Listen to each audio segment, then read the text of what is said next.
President of the United States and the Chancellor of the Federal Republic of Germany.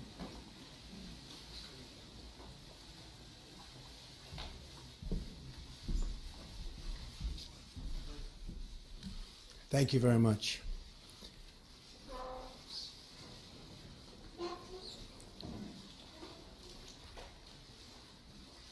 Chancellor Merkel, it is a great honor to welcome you to the People's House, the White House. Our two nations share much in common, including our desire for security, prosperity, and peace. We just concluded a productive meeting with the German and American companies to discuss workforce development and vocational training. Very important words. Germany has done an incredible job training the employees and future employees and employing its manufacturing and industrial workforce. It's crucial that we provide our American workers with a really great employment outlook. And that includes making sure that we harness the full potential of women in our economy. My administration is in the process of rebuilding the American industrial base. A stronger America is in the interest, believe me, of the world as a whole. I reiterated to Chancellor Merkel my strong support for NATO, as well as the need for our NATO allies to pay their fair share for the cost of defense. Many nations owe vast sums of money from past years, and it is very unfair to the United States. These nations must pay what they owe. During our meeting, I thanked Chancellor Merkel for the German government's commitment to increase defense spending and work toward contributing at least 2% of GDP. I want to thank the Chancellor for her leadership in supporting NATO and its efforts in Afghanistan. This has come at significant cost, including the lives of over 50 German soldiers whose sacrifice we greatly honor. I also appreciate Chancellor Merkel's leadership, along with the French president, to resolve the conflict in Ukraine, where we ideally seek a peaceful solution. Most importantly, our two countries must continue to work together to protect our people from radical Islamic terrorism and to defeat ISIS. I applaud Chancellor Merkel for Germany's contributions, both civilian and military, as a counter-ISIS coalition member. We also recognize that immigration security is national security. We must protect our citizens from those who seek to spread terrorism, extremism, and violence inside our borders. Immigration is a privilege, not a right.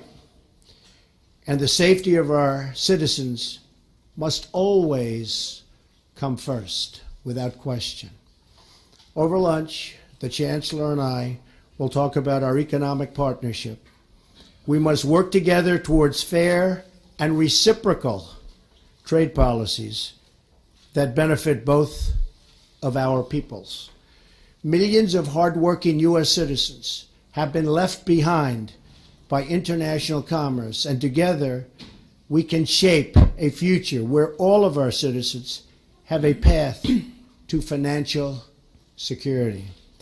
The United States will respect historic institutions, and we will also recognize the right of free people to manage their own destiny. The close friendship between America and Germany is built on our shared values. We cherish individual rights, we uphold the rule of law, and we seek peace among nations. Our alliance is a symbol of strength and cooperation to the world. It is the foundation of a very, very hopeful future. Thank you. Sehr geehrter Herr Mr. President, ladies and gentlemen, it is a great pleasure and privilege to be here today in the White House together with President Donald Trump and have a first personal one-on-one meeting and an exchange of views. In the period leading up to this visit, I've always said it's much, much better to talk to one another and not about one another, and I think our conversation proved this. We talked about the international situation. We talked about also apprenticeship programs when we met with CEOs and apprentices around a round table. As regards the shared interests that we have, let me look back into the past. We, the Germans, owe a lot to the United States of America, particularly as regards the economic rise of Germany. This was primarily due to the help through the Marshall Plan. We were also able to regain German unity after decades of the United States standing up for this together with other allies and standing by our side during the period of the Cold War. And we are very gratified to know that today we can live in peace and freedom as a unified country due to that. So I was gratified to know that the President underlined how important he thinks NATO is. NATO is of prime importance for us, and it was not without very good reason that we said during our summit meeting in Wales that also Germany needs to increase its expenditure. We committed to this 2% goal until 2024. Last year we increased our defense spending by 8%, and we're going to work together again and again on this. And we said that obviously defense and security has a lot of different assets and facets to it. On the one hand, it's supporting missions in Africa, for example. It's also promoting development assistance, but it's also helping missions in Africa, for example, in trying to stand up for their own safety and security. We continue to be in conversation. What was important for us today was that we were able to talk about Afghanistan, talk about what, as the President quite rightly said, the continuing mission of Germany in Afghanistan. I am very glad that the United States are intending to continue to commit to the Afghan mission as well. Together we fight against Islamist terrorism. Germany is going to step up its work and is going to continue its work in Afghanistan and also in Syria. We're going to monitor the situation there very closely. We're going to work on political solutions in Syria, but also in Libya, what we talked about. I am very gratified to know that the American administration and also the President personally commit himself to the Minsk process. We need to come to a solution of this problem. There has to be a safe and secure solution for Ukraine, but the relationship with Russia has to be improved as well. Once the situation there on the ground is clarified, Minsk is a good basis, but unfortunately we haven't made yet the headway that we want to, but we are going to work together with our experts in the next few months to come on this issue. I am also here in my capacity as G20 President. You know that we will be hosting the G20 the G20 summit, this year, and I'm very pleased that the President has committed to attending this summit. We're going to talk at some length over lunch about the issues. We say trade has to be rendered fairer. There has to be a win-win situation. We can talk about the details of that. We've already seen today when we had an exchange with our CEOs and also with our apprentices what sort of potential we can tap, what sort of potential our two economies have. It's very moving to see, particularly meeting with these young people, what sort of work towards the future is being done by our companies there. So particularly in this period where we are transiting from traditional manufacturing to Industry 4.0, capacity building, skills are so important, incidentally, not only for young people, but also for those who maybe have lost their jobs and need to be reskilled in order to find a job again. And that is an issue I know is very important for you here in the United States, but it's also important for us in Germany. So I can say there are a number of issues where we will continue to cooperate very closely on the level of our experts, but also on our level. We had a very good first exchange of views, so I'm very much looking forward to the talks we will have over lunch. Thank you. Thank you very much. We'll do a couple of questions. Mark Halpern. President, thank you. A lot of Americans now have anxiety, like 8 years ago, as the government here debates what to do about health care. So I'm wondering if you can tell people what your bottom lines are, what's non-negotiable. You talked in the past about saying no one should deny health insurance if they can't afford it. You talked about The gentleman needs to use a microphone. are those your part of your bottom line? Would you veto any piece of legislation that violated those? Madam Chancellor, I'd like to ask you. President Trump's got a different style than most recent past U.S. presidents. I'm wondering what you think of that style. If you think it's good for the world, or if you've got any reservations. Thank you both. Thank you, Mark. We just have a really wonderful group of people meeting later. We met with 12 pretty much no's in Congress. You saw that a little while ago, and they went from all no's to all yeses. And we have a lot of yeses coming in. It's all coming together. We're going to have great health care. It's going to be passed, I believe, I think substantially and pretty quickly. It's coming together beautifully. You have the conservative groups, you have other groups, everybody wants certain things. In the end, we're going to have a great health care plan. Now, I have to tell you that Obamacare is a disaster. It's failing. I was in Tennessee. We had a tremendous crowd the other night, and they have half of the state is uncovered. The insurance companies have left, and the other half has one insurance company, and that'll probably be bailing out pretty soon also. They have nobody. You have many states where they have one, and you have a lot of places now where they'll have none. Obamacare will fail. It will fold. It will close up very, very soon if something isn't done. I've often said politically the best thing I can do is absolutely nothing. Wait 1 year, and then even the Democrats will come say, please, please, you got to help us. But it's not the right thing to do for the people. We have a great plan. We have a plan that's getting more and more popular with the Republican base, with the conservative base, and with people generally. The press has covered it very inaccurately. People are truly covered well, and I think it's going to be something that's going to be a model to be looked upon. I'll tell you after we're finished.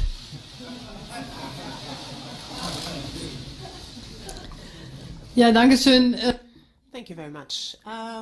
Well, I'm here as Chancellor of the Federal Republic of Germany. I represent German interests. I speak with the President of the United States, who, well, stands up for, as is right, American interests. That is our task, respectively, and I must say that I was very gratified to know the very warm and gracious hospitality with which I've been received here. We held a conversation where we were trying to address also those areas where we disagree, but to try to bring people together, try to show what is our vantage point, what is the American vantage point, and then try to find a compromise which is good for both sides, because we need to be fair with each other. Each and everyone is expecting for his or her leader that something good comes out of it for their own people.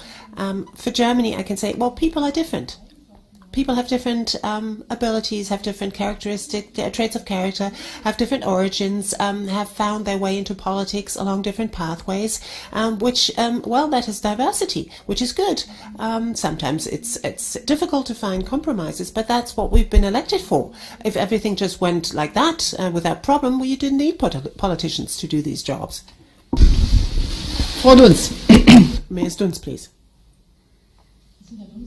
Christina Dunz from the German press agency. Madam Chancellor, given the experience of the GDR, you are always saying that you are so confident that walls can fall also.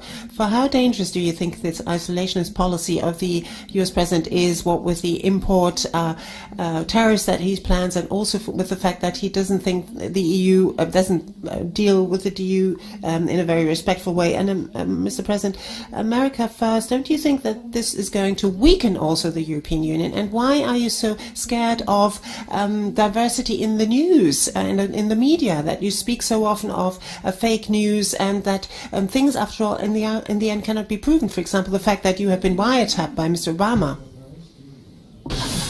Nice, friendly reporter.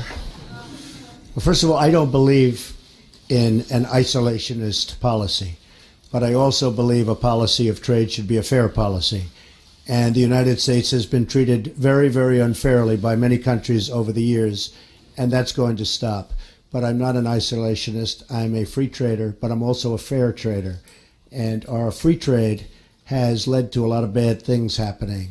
You look at the deficits that we have, and you look at all of the accumulation of debt. We're a very powerful country. We're a very strong country. We'll soon be at a level that we perhaps have never been before. Our military is going to be strengthened. It's been depleted. But I am a trader. I am a fair trader. I am a trader that wants to see good for everybody worldwide. But I am not an isolationist by any stretch of the imagination. So I don't know what newspaper you're reading, but I guess that would be another example of, as you say, fake news. Okay. Also ich möchte es einfach mal so. Well, allow me, if I may, to put it in the following terms. We haven't yet had time to talk at a great length about economic issues, but I would say that the success of Germany in the economic area, but also on security and peace, that the success of Germans have always been one where the German success is one side of the coin, and the other side of the coin has been European unity and European integration. That's something of which I'm deeply convinced, and I'm not only saying this back home, I'm saying this here, I'm saying it in the United States and also here in Washington in my talks with the President. Secondly, I believe that globalization ought to be shaped in an open-minded way, but also in a very fair way. Freedom of movement within the European Union, for example, is a very important element of our economic progress, of peace, has been for many, many decades. The European countries for many, many centuries waged wars against each other. We have to protect our external borders because, and there we have to work on the basis of mutual interest with our neighbors. Migration, immigration, integration has to be worked on. Obviously, traffickers have to be stopped, but this has to be done by looking at the refugees as well, giving them opportunities to shape their own lives where they are, help countries who right now are not in an ability to do so, sometimes because they have civil war. I think that's the right way of going about it, and this is obviously what we have an exchange of views about. But my position is the one that I've just set out for you. I might add that we have many plants and factories coming back into the United States. Many jobs are coming back to Michigan, to Ohio, to Pennsylvania, to a lot of places where they were losing jobs. And we will have a different policy, but it's going to be a great policy for not only the United States, but a great policy worldwide. And I look very much forward to it. Kevin Cerulli. Yes, Mr. President. You have received the commentary what exactly do you think would unify this Republican Party? And then in terms of trade, what areas of common ground do you think you'll be able to have with the German governments? And then Chancellor Merkel, what do you anticipate could be the concession points that you would be willing to give to the administration in terms of that negotiation? Well, Kevin, I think we have a very unified Republican Party. After all, we have the presidency, we have the House, we have the Senate, and we're getting along very well, I will tell you. And if you were at the meeting that I just attended, where we took 12 no's or semi-no's, no yeses, and within a short period of time, everybody was very much on board, and a commitment to vote yes.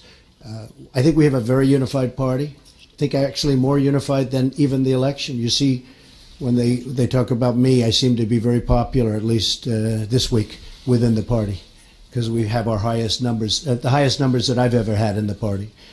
So I think there's a great unification. Healthcare is a very, very difficult subject. It's a very complex subject, and it's a subject that, you know, goes both ways. You do something for one side and the other side doesn't like it. But it's really something that's come together very well, and I think it's going to be very, very popular, extremely popular. On trade, with Germany, I think we're going to do fantastically well. Right now, I would say that the negotiators for Germany have done a far better job than the negotiators for the United States. But hopefully we can even it out. we don't want victory, we want fairness. All I want is fairness. Germany's done very well in its trade deals with the United States, and I give them credit for it. And I can speak to many other countries. I mean, you look at China, you look at virtually any country that we do business with, it's not exactly what you call good for our workers. I mean, you look at the horrible NAFTA transaction. NAFTA has been a disaster for the United States. It's been a disaster for companies, and in particular, it's been a disaster for the workers. A lot of the companies just moved. But the workers are strewn. It's probably the reason I'm standing here. Maybe number one, that, and maybe the military, building up our military, which we will do, and we will be stronger than ever before, and hopefully not have to use it. But we will be stronger, and perhaps far stronger than ever before. But it's probably the reason I'm here, is when you talk about trade. So I think that we are going to be a very different country. I think we're going to have great values, but in terms of our military, it's going to be much stronger, and our trade deals are going to be good, solid deals, not deals that lead to closing plants and tremendous unemployment. Okay? Thank you. Yes, ma'am. Wenn wir über When we speak about trade agreements, then the European Union is negotiating those agreements for all of the member states of the European Union. But obviously there's also input by the member states. They bring to the table what's important to them. We have underlined as German industry, German business community, and have made the experience that any kind of agreement that we have concluded, for example, at the very latest with South Korea, brought us more jobs, actually. People were very much concerned about losing jobs, for example, the automotive industry, but in the end it turned out, particularly as regards South Korea, in the end it turned out that both sides benefited. And I think it's only fair. That's the purpose of concluding agreements, that both sides win, and that is the sort of spirit, I think, in which we ought to be guided in negotiating any agreement between the United States of America and the EU. I hope that we can resume the agreement that we started. We have just now concluded our agreement with Canada, and I hope that we will come back to the table and talk about the agreement between EU and the US again. Mr. Graf, please. Thank you, Ansgar Graf from Die Welt. Madam Chancellor, a question addressed to you. Today we're talking about trade. The President in the past always said that he doesn't like multilateral trade agreements but prefers bilateral trade agreements. Do you think from the EU's point of view TTIP is a bilateral agreement with Washington on one side, the EU on the other side? Now, is the problem maybe that America, the President of the United States and the Europeans have a basically different understanding of what the EU is all about? That's my question addressed to you. And Mr. President, my question addressed to you, if I may. Rejected White House claims that the alleged wiretapping on you, on the Trump Tower, on Trump Organization, or on members of your campaign was that British intelligence was either responsible for it or involved in it. After these claims are rejected, what is your take on that? Are there other suspects, or do you think it was a mistake to blame British intelligence for this? And by the way, my second question, are there from time to time tweets that you regret in hindsight? Very seldom. Very seldom, Very and seldom. you would have, so you never would have Very wished seldom. not to have Probably tweeted wouldn't be here something. right now, but so very seldom. We have a tremendous group of people that listen, and I can get around the media when the media doesn't tell the truth, so I like that. As far as wiretapping, I guess, by this past administration, at least we have something in common, perhaps.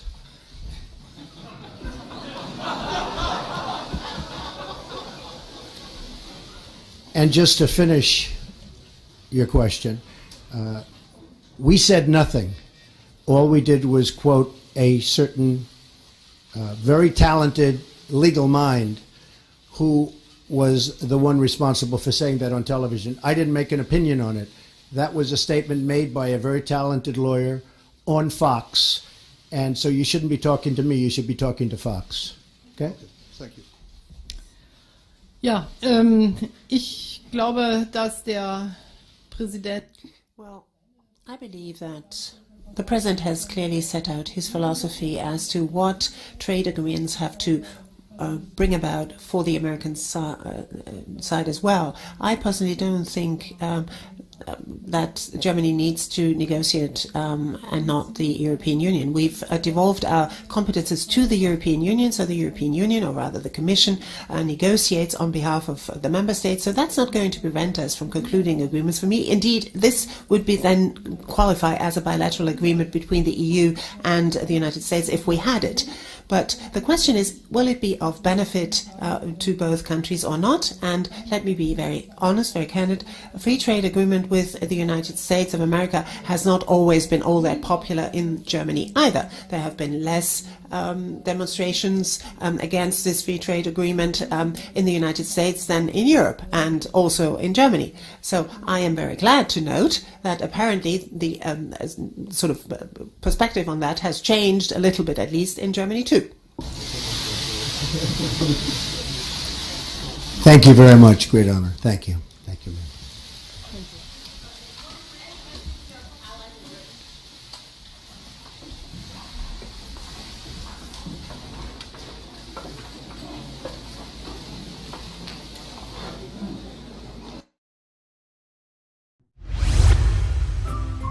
Thank you for watching. Please subscribe to us on YouTube. If you like, donate to us, visit home on the page PayPal.